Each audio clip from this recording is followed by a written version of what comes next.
In a world where humans once ruled, animals had risen up to take their place. It was a chaotic time, as the animals jostled for power and territories. Amidst the turmoil, a brave group of humans sought to adapt to this new reality. Among them was Bob, a bumbling accountant who had always been more comfortable with numbers than with people. When the call for volunteers to communicate with the Eccentric Animal Council went out, Bob surprised everyone by stepping forward. He believed that his gift for languages would serve him well in this strange new world.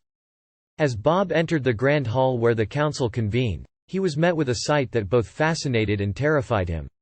Animals of all shapes and sizes sat perched on chairs, balancing on beams, and even hanging from the chandeliers.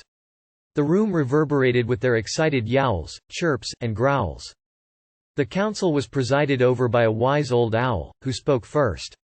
"Welcome, Bob, to the Animal Council. We have been waiting for someone like you, a mediator who can help us negotiate peace amongst our species." Bob gulped nervously. "I will do my best," he stammered. "But where do I begin?" The owl nodded sagely. "Each species has demands, you see.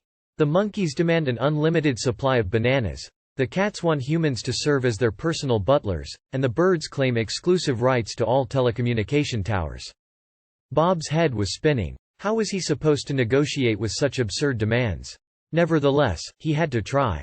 "I understand your wishes, but we must find a compromise," he said, mustering his courage.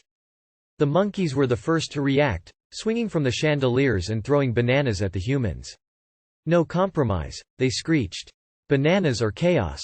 The cats, who were comfortably lounging on the council chairs, lazily stretched and purred in agreement. "Humans are our rightful servants," they yawned. "Serve us, or face our sharp claws."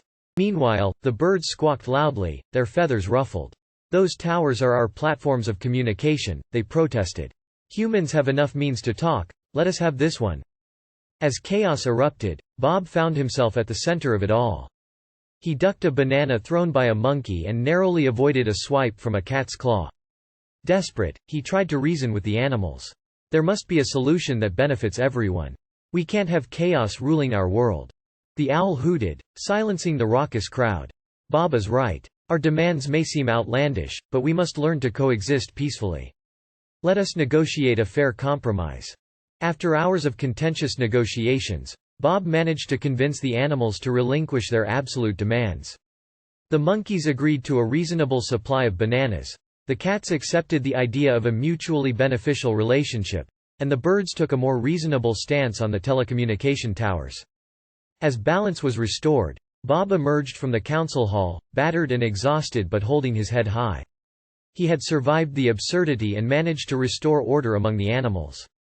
From that day forward, he was hailed as the hero who had brought peace to the world of animal politics.